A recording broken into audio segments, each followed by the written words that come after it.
আওয়াজটা তো মনে হচ্ছে উপর থেকেই আসছে। আর আর ধোঁয়াটাও। হ্যাঁ, আরে কেউ শুনতে। রাই রাই রাই, আসুন আসুন। আসলে বাড়ি পেছন দিকে আছে। আসুন আসুন দাদা।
জানি না কি অপরাধ করেছি আমি তোমার কাছে ঠাকুর, তবে তার শাস্তি তুমি আমার ছেলেটাকে দিও না।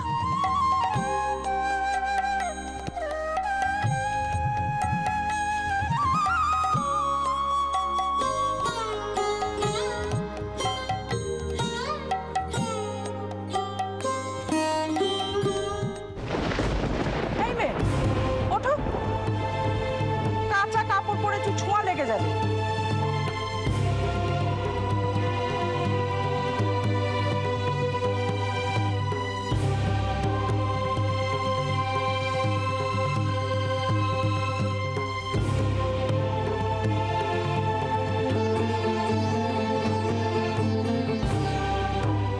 কলকাতা বাবুকে এবারে সবাইকে তুমি দেখো ঠাকুর।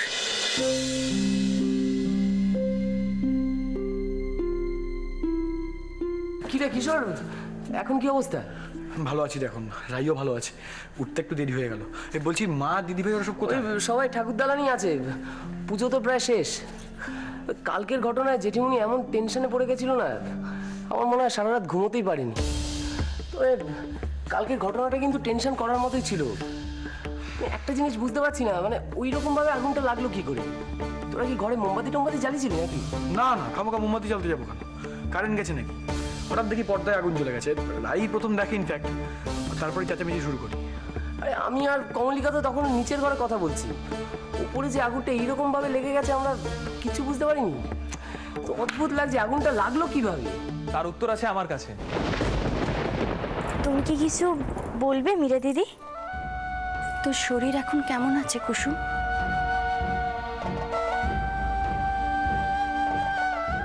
কাল এরকম একটা ঘটনায় আমি না সারা রাত্রি ঘুমোতে পারিনি। তা তোর ওপর দিয়ে কত বড় একটা ভাড়া গেল বলতো।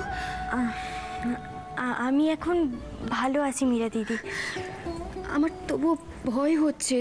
তুই তো সত্য একটা বড় অপারেশন থেকে উঠেছিস, আর কালকে একটা শুভ দিনে এরকম একটা ঘটনা আমার ঠিক লাগছে না। দেখ, কাল যদি তোর বা কিশোরের কিছু একটা হয়ে যেত, আমি নিজেকে কোনোদিনও ক্ষমা করতে পারতাম না। তুই তো জানিস আমি এখন খুব অপরাধ বোধে ভুগি। আমি তোদের সাথে যাকনে মীরা দিদি, পুরনো কথা ভেবে তুমি আর কষ্ট পেও না, ওসব তো ঘটে গেছে। আমি আর কলকাতা বাবু এখন দুজনেই ভালো আছি। ভালো থাকলেই ভালো। দেখ না, আমি যে কেন এত চিন্তা করি তোদের জন্য। বাবা, মীরার হঠাৎ এতটা পরিবর্তন? বেশি ভালো আবার ঠিক ভালো ঠেকছে না। আসলে কাল রাতে এইসব নিয়ে আমি বাড়িতে হট্টগোল করতে চাইনি, তাই আজ সকালবেলা ইলেকট্রিশিয়ানকে ডেকে বাড়ির সমস্ত ইলেকট্রিক্যাল লাইন আমি চেক করাই। আর সবকিছু দেখার পর উনি বললেন যে তোমাদের ঘরের কোনোভাবে শর্ট সার্কিট হয়ে প্রবলেমটা হয়েছিল। আশ্চর্য অর্ক, সেটা শুধু আমার ঘরে কেন হলো, আর কোনো ঘরে হলো না কেন? আরে না না, বাকি সব ঘরের লাইন ঠিক আছে, শুধুমাত্র তোমাদের ঘরটাতেই। দিদিভাই অর্ক কি বলছে শুনেছিস? কি ব্যাপারে? একটু আগেই জানতে পারি যে শর্ট সার্কিট হয়ে আগুনটা লেগেছিল। কি সাংঘাতিক রে বাবা! এই ইন্দ্র, আমাদের ঘরটা তো ঠিক ছিল, দিব্যি আলো জ্বলছিল। আরে সেটা নিয়েই তো আলোচনা করা হচ্ছে। জেনারেলি যেটা হয়, শর্ট সার্কিট হলে সারা বাড়ির ফিউজ উড়ে যায়, কিন্তু অদ্ভুতভাবে এক্ষেত্রে তো শুধু কিশোরের ঘরটাই এফেক্টেড হয়েছে। ইন্দ্র, এটা কি করে হতে পারে? বাবা প্রত্যেক বছর ইলেকট্রিশিয়ান ডাকিয়ে সমস্ত লাইনস চেক করেন। ইনফ্যাক্ট যদি কিছু প্রবলেমও হয় তাহলে সেটা চেঞ্জ করে দেওয়া হয়। কি করে সম্ভব এটা? দিদিভাই সেই জন্যই তো এটা অ্যাক্সিডেন্ট। তবে হ্যাঁ, কিশোরের রিসেপশনের দিন এটা হওয়াটা সত্যি খারাপ হয়েছে। তবে একটা কথাও কিন্তু ঠিক যে আরো বাড়াবাড়ি কিছু হতে পারতো। থ্যাংক গড খারাপ কিছু হয়নি। এক্স্যাক্টলি। ঠাকুর রক্ষা করেছেন। আমি দিনরাত ঈশ্বরের কাছে আমার কৃষ্ণর জন্য প্রার্থনা করি। আমি জানি উনি আমার কৃষ্ণের কোনো ক্ষতি হতে দেবেন না। আচ্ছা অর্ক, তোমার কি মনে হয় এটা শুধুমাত্র অ্যাক্সিডেন্ট নাকি কোনো প্ল্যান? কিন্তু জেনে বুঝে কেউ এ বাড়িতে এরকম কেন করতে যাবে? এক্স্যাক্টলি। আর এই ঘটনাটাতে তো ওদের লাইফ রিস্কও হতে পারতো। দিদিভাই তোর বারবার এইটা কেন মনে হচ্ছে যে পুরো ঘটনাটা সাজানো? মনে হচ্ছে তার কারণ এই বাড়িতে আগে এরকম অনেক ঘটনা ঘটেছে যেগুলো আপাত দৃষ্টিতে অ্যাক্সিডেন্ট বলে মনে হলেও পরে দেখা গেছে সেগুলো প্ল্যান করে করা হয়েছে।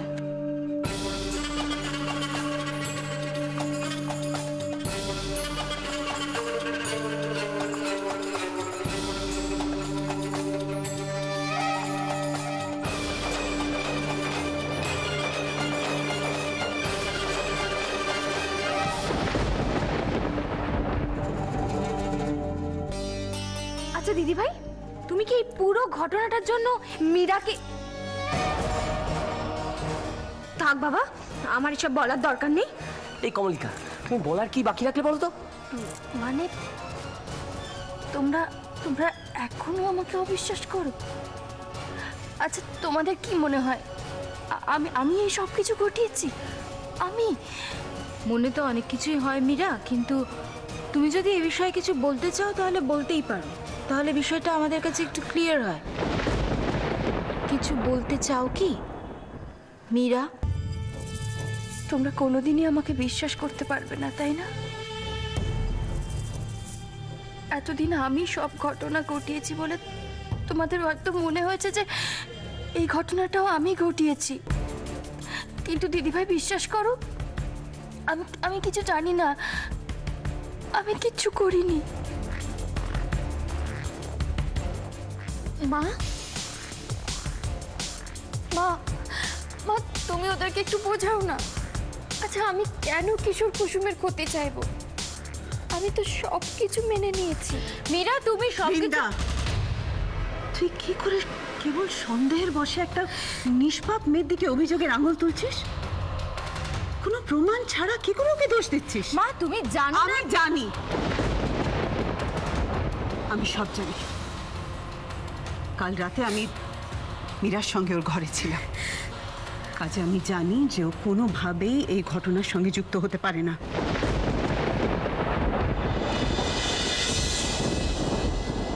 বৃন্দা আমার মেয়ে হোক আর যাই হোক, যেটা সত্যি আমি সেটাই বলবো।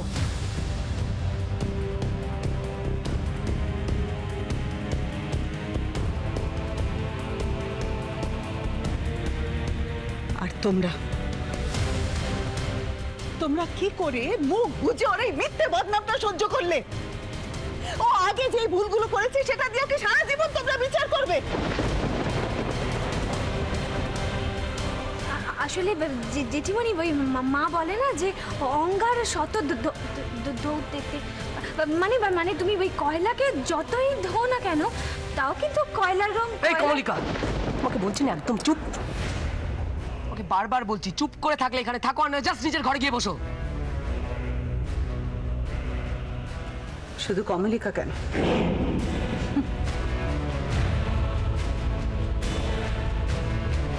এই বাড়িতে অনেকে মীরাকে সন্দেহের চোখে দেখে, সেটা আমি পরিষ্কার বুঝতে পারছি। কিন্তু একটা কথা তোমরা জেনে রাখো, তোমরা যতই ওকে সন্দেহ করো, যতই ওকে দোষ দাও, আমি জানি ও নির্দোষ। কাজে ওর দিকে অভিযোগের আঙুল তোলার আগে তোমাদের আমার মুখোমুখি দাঁড়াতে হবে। মা তুমি মানো আর না মানো, আমি ওকে এখনো বিশ্বাস করি না।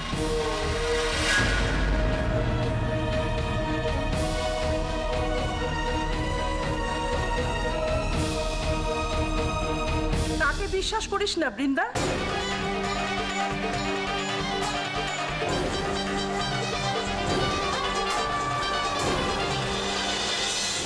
জ্যোতিষী ছবিগুলো সব রেডি? না না, সবার রেডি কোথায়? তবে ওই যেগুলো কমপ্লিট হয়ে যাচ্ছে এই দেখো না, এইগুলোকে সব ওই এক্সিবিশনের জন্য আলাদা করে তুলে রাখছি। আরো আছে, এসো এসো এদিকে এসো, এই দেখো। বিউটিফুল।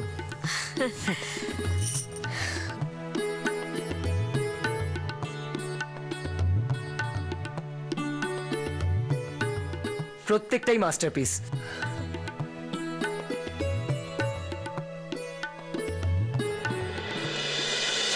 কে বলবে এই মানুষটা এইভাবে? জানো অনিকেত, আমি আগে সব মানতাম না, ভাবতাম মানুষ তার নিজের ভাগ্য বোধহয় নিজেই তৈরি করে, কিন্তু এখন মানি। কে জানে, ঈশ্বর হয়তো এভাবেই আমাদের শিক্ষা দিচ্ছেন। আপনি কিছু ভাববেন না, এই এক্সিবিশনটার পর সাহেব চৌধুরী নতুন করে পরিচিতি হবে। যেই মানুষটা বিস্মৃতির অন্ধকারে হারিয়ে গেছিল তাকে ফিরিয়ে আনার উদ্দেশ্যে তো এই এক্সিবিশন। আর সবচাইতে যেটা জরুরি কথা সেটা হচ্ছে, ছবি কি এই কটাই? হ্যাঁ মানে এখনো অবধি তো তাই, কিন্তু আরো তো বেশ কটা ছবি লাগবে। বুঝতেই তো পারছেন, একটা এক্সিবিশনে এই কয়টা ছবি নিয়ে আসলে ডেট অ্যানাউন্স হয়ে গেছে, হল বুকিং হয়ে গেছে, কিন্তু বুঝতে পারছি না এত কম সময়ের মধ্যে কি করে বাকি ছবিগুলো দিতে পারবেন। হ্যাঁ আমিও আসলে ভাবছি যে সাহেবকে দিয়ে এতগুলো পেইন্টিং কি করে করাবো। কিন্তু উনি তো সবসময় আঁকাতেই ব্যস্ত থাকেন।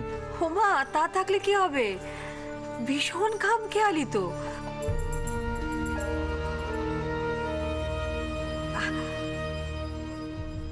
আসলে কি বলতো, ও তো মানে সেই অর্থে আমাদের সবার মতন সুস্থ মানুষ নয়। আমি চেষ্টা করি যতটা বুঝিয়ে শুনি, এত ছেলে মানুষ না। কিন্তু আপনি যেটা বলছেন সেটা একটা অসুস্থ মানুষের নয়, বরং একজন খুব ক্রিয়েটিভ এবং ট্যালেন্টেড মানুষের ডেফিনেশন। যাই হোক, ওনাকে বেশি প্রেশার দেওয়ার দরকার নেই। উনি যদি আর কয়েকটা ছবি আঁকতে পারেন তাহলে তো খুব ভালো হয়। আর হ্যাঁ, এটা শুধু আপনার বা ওনার নয়, আমার কাছেও একটা চ্যালেঞ্জ। কিসের বলো তো? যে করেই হোক ওনার এক্সিবিশনটাকে সাকসেসফুল করার। এটাই তো গোল্ডেন চান্স নিজেদের প্রমাণ করার।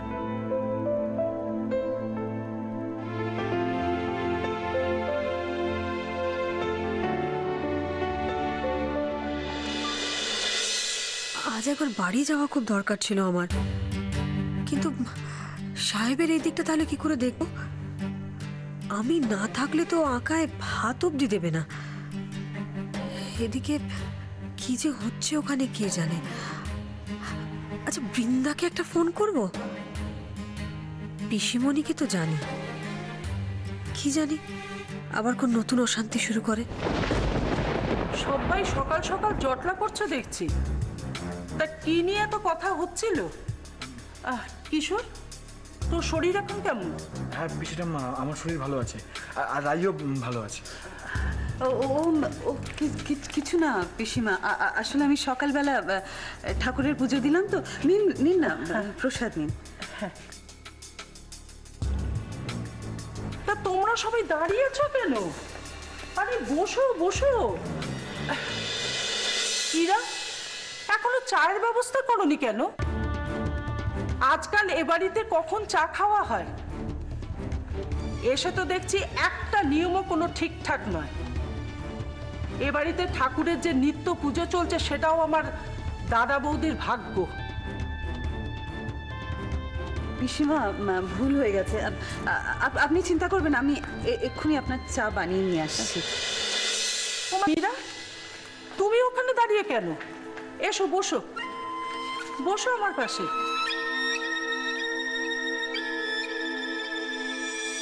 তোমার মুখটা দেখলে না আমার মনটা খুব ভালো হয়ে যায়।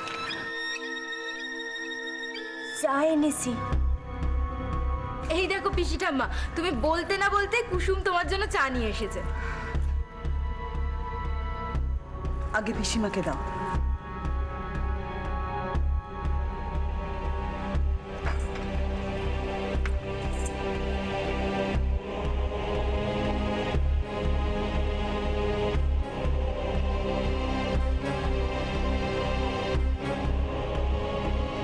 না, এই চা আমি খাবো না।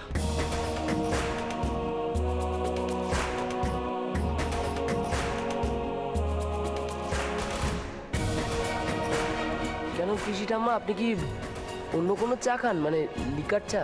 না, এই পোটর মেয়ের হাতে ছোঁয়া আমি কিছুই খাবো না।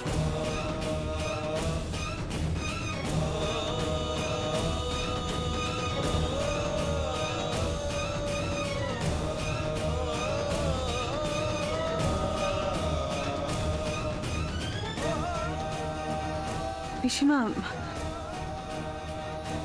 পিসিমা ভুল হয়ে গেছে। আপনি বসুন, আমি নিজের হাতে আপনার জন্য চা বানিয়ে আনছি। আরে ওসব হবে ক্ষণ, এখন দুটো কথা বলো দেখি। কি কি পিসিমা? কালকে ডামাডোলে আমি কিছুই জিজ্ঞেস করতে পারিনি, তা এই মেয়ের সঙ্গে কিশোরের যে তোমরা ঝপ করে বিয়ে দিলে, আর কাল যে শৈশাবুত করে বিয়ে হলো, তা বিয়ের আগে কুষ্টি বিচার করেছিলে নাকি? উনি কিসের সাথে কিসের তুলনা করছেন?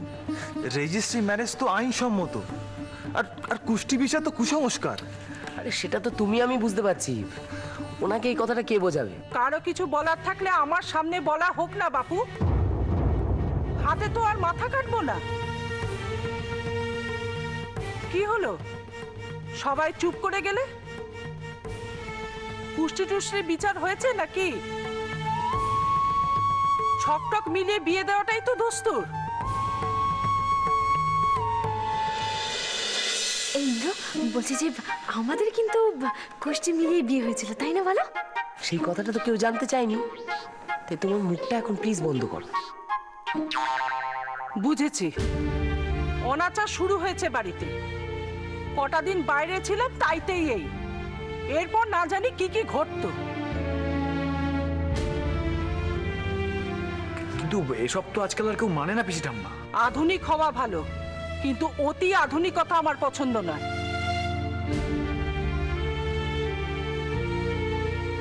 যাকগে, আমি আমার পরিচিত এক জ্যোতিষীকে আসতে বলেছি। সেই জ্যোতিষী গণনা করে দেখবে যে এই মেয়ের সঙ্গে আমাদের কিশোরের রাশি গণ নক্ষত্র মেলে কিনা। তাতে কি হবে? কি হবে মানে? কাল যে বাড়িতে এত বড় একটা কাণ্ড ঘটলো, তোদের একবারও মনে হলো না যে তাতে একটা গন্ডগোল আছে? শুভ অনুষ্ঠানে এমনি এমনি ঘটনা ঘটলো? জ্যোতিষী তো বিয়ের আগেই ডাকা উচিত ছিল। আমি এসব মানি না পিসি ঠাম্মা। তুমি আমার মুখের ওপর কথা বলছো কিশোর? আপনি ঠিকই বলছেন পিসিমা। আপনি এ বাড়িতে না থাকায় অনেকে নিজের মতন যে যা খুশি তাই করেছে, নিয়ম শৃঙ্খলা মানেনি। আর কুষ্টি বিচার করে বিয়ে দেওয়ার নিয়ম তো এ বাড়িতে অনেক যুগ ধরে চলে আসছে। নিশ্চয়ই আমাদের মতিভ্রম হয়েছিল, নইলে আমরা কেন এই কথা ভুলে গেলাম? এমনকি কিশোরের বাবাও তো। সুধার কথা বাদ দাও তো, অতি বড় নাস্তিক সে। যাই হোক, আমি জ্যোতিষীকে আসতে বলেছি। ভালো করেছেন পিসিমা। শঙ্করবাবু তো অনেক বিদ্বান মানুষ, উনি আমাদের সকলের কুষ্টি গ্রহ নক্ষত্র বিচার করেছেন। উনি যা করবেন, যে সিদ্ধান্ত নেবেন, সেটা নিশ্চয়ই আমাদের ভালোর জন্যই নেবেন। হ্যাঁ পিসি ঠাম্মা, আপনি একদম ঠিক বলেছেন। আমিও জ্যোতিষী ঠাকুরের কাছে হাত দেখাবো। শুধু তো আজ না, যেদিন থেকে কলকাতা বাবুর সাথে আমার বিয়ে হয়েছে কলকাতা বাবু একদিনও শান্তি পায়নি, কিছু না কিছু একটা ঘটেই চলেছে জানেন তো। নিশ্চয়ই জ্যোতিষী ঠাকুর এর কিছু না কিছু একটা সমাধান করতে পারবেন।